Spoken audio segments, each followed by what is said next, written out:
Doctor Shyama Prasad Mukherjee ji doctor Shyama Prasad Mukherjee ji Shyama Prasad Mukherjee ji Bharatiya Janata party Bharatiya Janata party Bharatiya Janata party जिंदाबाद 4 मई 4 मई 4 मई 4 मई Bharatiya Janata party.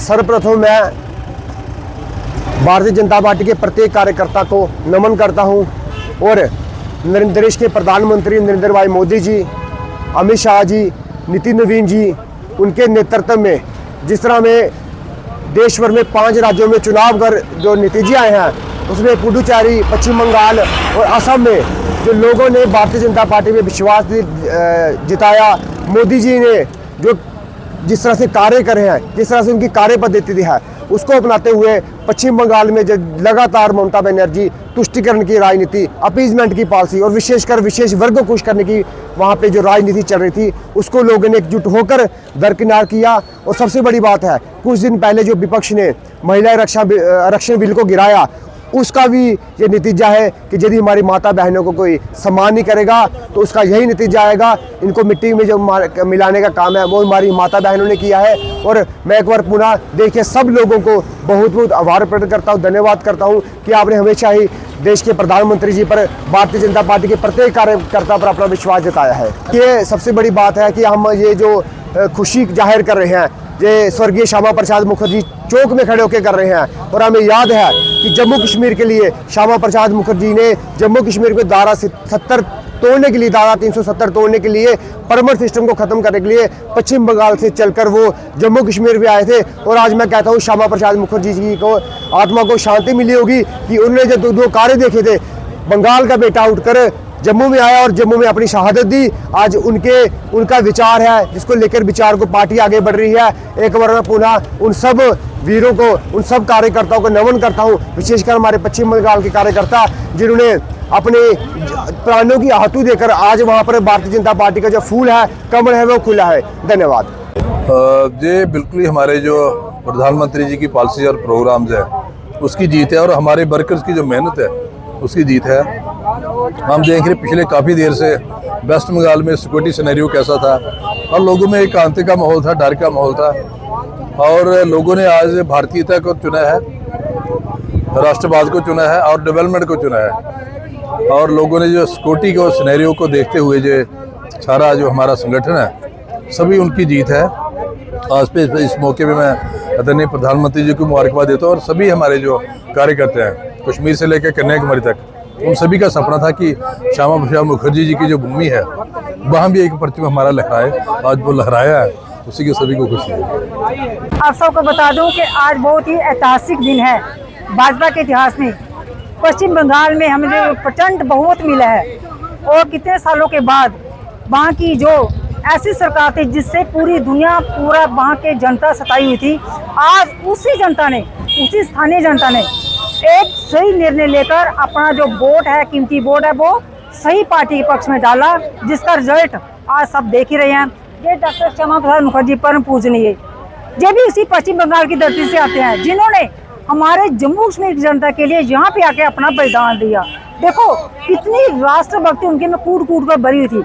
ऐसी बात नहीं, पश्चिम बंगाल में बहुत राष्ट्रवादी नेता है, मगर ये दुर्भाग्य रहा कि पिछले कुछ वर्षों से वहाँ की गलत हाथों में जो सत्ता चली गई थी, जिसका भुगतान वहाँ की स्थानीय जनता, चाहे वो महिला हो, युवा हो, किसान, जो भी है, बुजुर्ग हो, उन्होंने सहन किया। मगर आज उस जनता ने बड़ी निडरता के साथ खुलकर सही निर्णय लेकर सही पार्टी के पक्ष में वोट दिया, जिसका नतीजा आज ये हुआ कि भारतीय जनता पार्टी प्रचंड बहुमत के साथ आज जीत के आई है। अब जो माननीय प्रधानमंत्री जी का सपना है 2047 में विकसित भारत, ये उसी के रास्ते का ये भी है। जितना भी है ना, चाहे वो असम की है, चाहे वो पांडिचेरी में है, जितने भी आप चुनाव नतीजे निकले हैं, ये सारे के सारे एक राष्ट्रवादी पार्टी भारतीय जनता पार्टी के पक्ष में जिन्होंने वोट डाले हैं। मैं एक बार पुणे बाकी जो स्थानीय जनता है उसके चरणों में कोटि कोटि नमन करती हूँ, कोटि कोटि वंदन करती हूँ, कोटि कोटि अभिनंदन करती हूँ, जिन्होंने अपने आत्मविश्वास, इतनी हिम्मत करके, आपको पता ही चुनाव के दौरान कितने हमले हुए उनके, अगर आपने वोट डाल के घर से बाहर निकला, आप बीच में हमको काट देंगे, मार देंगे, मगर उस जनता ने बड़ी हिम्मत के साथ भाजपा के पक्ष में वोट डाला, जिसका रिजल्ट आज ये हुआ कि हम प्रचंड बहुमत के साथ पश्चिम बंगाल में भाजपा का पतंग लहराने जा रहे हैं। इन्हीं शब्दों के साथ मैं आज यहाँ पे जो हमारे जश्न को कवर करने के लिए मेरे स्थानीय मीडिया बंधु भाई, मैं आपको भी बहुत बहुत धन्यवाद करती हूँ। बड़ी बड़ी बधाई है, मैं बंगाल के लोगों की बधाई दें सबने को पहले कि जिन्हें एक बड़ा अच्छा फैसला लिता। बंगाल के कन्नै आसाम दी भी बड़ी ज़्यादा बधाई। 3 बारी सरकार भारतीय जनता पार्टी की एक बड़ी ज़्यादा खासियत है कि जिथे एक बारी राज करते ना उत्थे अपने विकास करना प्रभावित करते ना। और बंगाल तो एक साड़ा उद्योग का कल्चर का केंद्र रहा, मैं आखंगा, और उस कल्चर की कुछ ना कुछ दाग लगे रहा। इस बात वो एक कल्चर का केंद्र रहा। तो दसा मैं 200 साल पहले ईस्ट इंडिया कंपनी उत्थे आई ही, इन्ना ज़्यादा अमीर होंदा, खराब लोगों का होने कन्नै कितना ज़्यादा खराब होंदा कि अज बंगाल जो कंगाली के दौर पर चलता हा और टोटली एंटी नैशनल। ये सरकारां ना ममता बनर्जी हो चाहे कोई भी हो, चाहे वो DMK है, एक एंटी नैशनल पार्टियां ही जी उग्रवाद की सपोर्ट करती है। ममता बनर्जी ने तो जी BSF है उसे जमीन का ना दी हो बार्डर पर फेंसिंग करने वास्ते पता। लेकिन बड़ी गल आख कि जी सारी जी नारी शक्ति है, जो तुहानूं पता एक महिला का बिल लिया मोदी साहब ने, वह मैं आखा वह जी बददुआ लगी इन लोगों की जी ये लगी है, क्योंकि इन्हें विरोध किया इन्हें पार्टियां महिलाएं समझ लिया कि साड़ा जो विरोध जी पार्टियां सानू अधिकार नहीं देना चाहती, कांग्रेस और अन्य दल वह जो रिजल्ट निकलिया। अज भी 10-20% सीटां और बढ़ी सकदियां हाँ। मैं तुहानूं आखना उत्थे लोकल भी जो दिखा दो जी EVM मशीनां उनके टेपां लगी दी हाँ, कोई ना बोलेगा।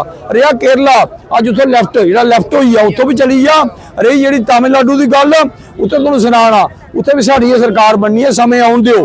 गल DMK जी बोलती एजुकेशन ऑफ सनातन धर्म का समूल नाश, उनका नाश साड़ा नाश नहीं होया, उनका नाश हुई है। जो साड़ा नाश करना चाहता वह अपना भी सर्वनाश हुआ था।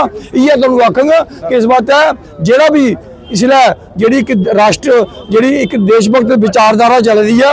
और बड़ी गल मैं साढ़े युग पुरुष जो आख मोदी साहब, साढ़े अमित शाह साहब इन्नी ज़्यादा मेहनत वो चाहते तो प्रधानमंत्री तो बनी रहे हो, उन्हें क्या जरूरत है दिन रात मेहनत करने की। वो इस मुझे कर रहे थे जोड़ा हिंदुस्तान का कल्चर है ये पूरा बचे रहा है। तमिलनाडु भी जो प्राचीन मंदिर वो तमिलनाडु मिलते हैं सब तो ज़्यादा कल्चर के, जितना इतिहास है वो तमिलनाडु को जुड़ी दी, सब तो प्राचीन जी भाषा वो तमिल है गल है। लेकिन देखो वो ऐसे लोग उत्थे आइए जोड़े आदि रेडिकेशन ऑफ हिंदुज़म, हिंदू धर्म का विनाश करना, उनका सारे का विनाश हो गया। मिगी प्रसन्नता है। फिर पुनः लोगों का बड़ा बड़ा धन्यवाद। बहुत खुशी की बात है आज की 4 मई 2026 को एक नया इतिहास बना है। पिछले 15 सालों से ममता बनर्जी जो है बंगाल में राज कर रहे थे और वो तुष्टीकरण की राजनीति कर रहे थे। तो उन्हीं कार्यकर्ताओं की जो हत्या जो है वो ममता बनर्जी को लगी थी, क्योंकि ममता बनर्जी कौन से ऐसे हिंदू हैं मगर उन्होंने जो काम किया है वो अलग तरीके से किया है। आज हिंदू जो है वो पूरी तरह जा चुका है। बंगाल में सरकार हमारी आ गई है। जैसे 5 राज्यों की इलेक्शन हुए थे जिसमें से बंगाल, असम, पौंडीचेरी 3 स्टेटों में भारतीय जनता पार्टी की जो है सरकार आ गई है। हमें बड़ी खुशी है कि जम्मू कश्मीर में आने वाले दिनों में हमारे जो मुख्यमंत्री थे उमरदुल्ला जी, इन्होंने एक ट्वीट किया था कि गो टू हेल। तो उस ट्वीट का हम लोग जवाब देते हैं कि आने वाला समय जो है वो जम्मू कश्मीर के लोगों के लिए है। 1.5 साल हो गया इनकी सरकार बने हुए। अगली सरकार जो है, अगला परचम जो है वो हम जम्मू कश्मीर में लहराएंगे। जैसे हमारे देश के यशस्वी प्रधानमंत्री जी हैं वो देश की सेवा कर रहे हैं निस्वार्थी भाव से, तो ऐसे ही हम चाहते हैं कि जो भी अगला नेतृत्व बंगाल का करेगा वो अच्छा ही होगा। और ख़ास तौर पे हम ममता बनर्जी को ये कहना चाहते हैं कि आपकी जो तुष्टीकरण की राजनीति है वो टोटल आपका खत्म हो चुकी है। 4 मई ममता गई। को पता कि हमारे जो देश में जो इलेक्शन हो रहे थे वहाँ भारतीय जनता पार्टी के प्रचंड जीत हुई है और सब स्टेटों में जीत हुई है। और ख़ासकर जो हमारा वेस्ट बंगाल था, वेस्ट बंगाल में जैसे एक नारा था हमारा 4 मई ममता गई, तो एक जो बहुत बड़ा एक तुष्टीकरणी राजनीति करते थे उसका अंत हुआ है। और मैं उसके लिए एक सबसे पहले मैं एक बात जयकारा लगाऊंगा कि यकारा कलकत्ते वाली महाकाली दा बोल सच्चे दरबार की जाए कि आज कलकत्ते वाली महाकाली ने उस तुष्टि करने वाली राजनीति करने वालों को आज ये और प्रधानमंत्री यशस्वी प्रधानमंत्री नरेंद्र मोदी जी का और नरेंद्र मोदी जी का जो एक सपना था देश को सुशासन देना, उसकी जीत हुई है, धर्म की जीत हुई है, राम राज्य की साथ हम उस ओर बढ़ रहे हैं। बहुत बहुत